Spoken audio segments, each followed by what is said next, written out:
I'm doing this last video as part of the 30-day challenge series, and it will be my 10th video out of a possible 30. I feel like most of this challenge or most of these videos have just been me talking about struggling to do these videos. But yeah, it's true, I've been struggling, but I do feel a lot more comfortable on camera. Like, this is a lot easier, which is crazy how quickly that went.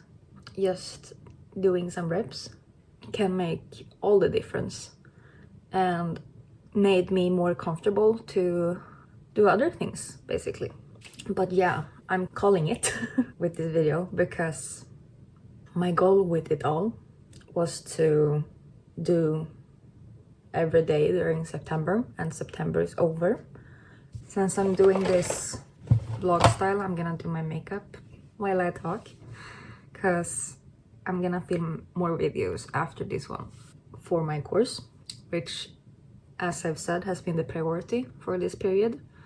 Let's talk about failure. For two reasons.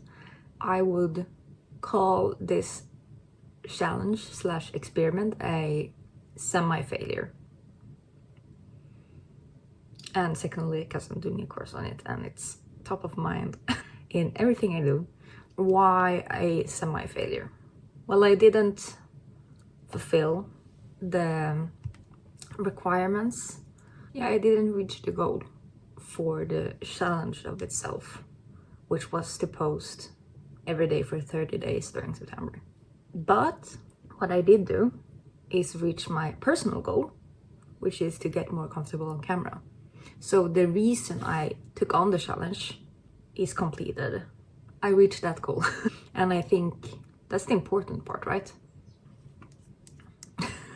Can you take me seriously while I look like this? We're about to find out. Uploading the videos is just like, those are the cosmetic metrics. That's not the part that actually mattered in the big scope of it all. Something about this right now is giving mirror mask. If you know that reference, we are friends. If you're someone who does makeup, you're probably more disturbed by the fact that I'm using my fingers rather than what I look like right now.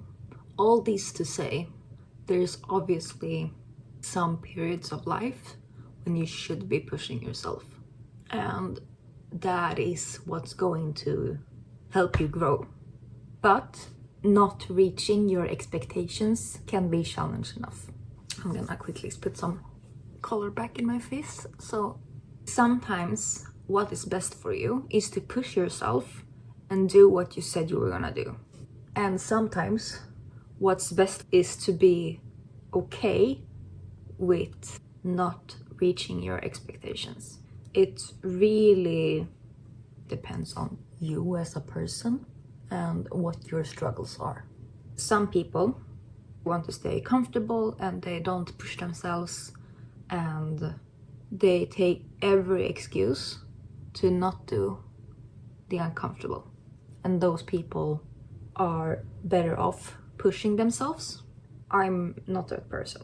I'm the person who pushes themselves too far, does too many things.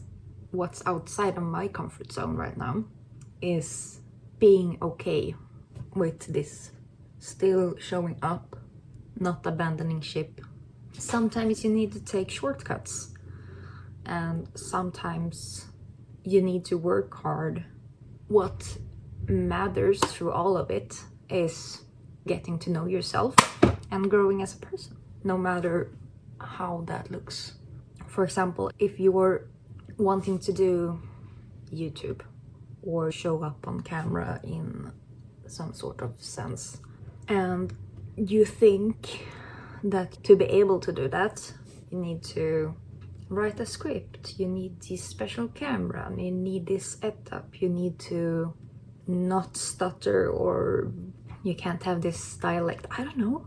And before you upload, you need the perfect description and thumbnails. And if those rules are stopping you, actively holding you back from doing the thing that you want to do, then don't do it. Then skip it. Just get it out there. Those are the brain goblins I've had. Perfectionism, I guess. So. You need to trust the process. And sometimes the process doesn't look like you want it to, or that you expected it to. You have to be okay with that. Just trusting the process. Trusting in your ability to make it work. In my past, this was a really big struggle for me. The need to have everything figured out or planned out before even taking the first step, which is doing such a disservice for yourself. If you have your driver's license, you're a driver, you're going to town. You don't need to remember every turn that you're gonna take going from A to B, right? When you go out the driveway, the only thing you need at that moment is to know if you're going left or if you're going right or straight forward. You only need to know the first step. Where are you going right now? And is that towards the direction of your goal? You don't need to know necessarily the next turn and the turn after that. You have to trust in your abilities. There's a saying that, oh, it's so good. I'm gonna put it on the screen if I find it. That once you've seen, or once you've gone as far as you can see, you will see how you can go further. You don't need to know everything beforehand. You just have to start moving. When you start going forward, you will see how you can take the next step. And that comes to trust. You have to trust that firstly it will reveal itself. And secondly, you have to trust that you, the person that you are, when that happens, will be able to handle it. I guess the moral of the story is a small win is still a win. Yeah, this was my small win. I didn't get a big win, but that's okay. I think as long as you're working in line with your priorities, go and prosper or something. Have a good one.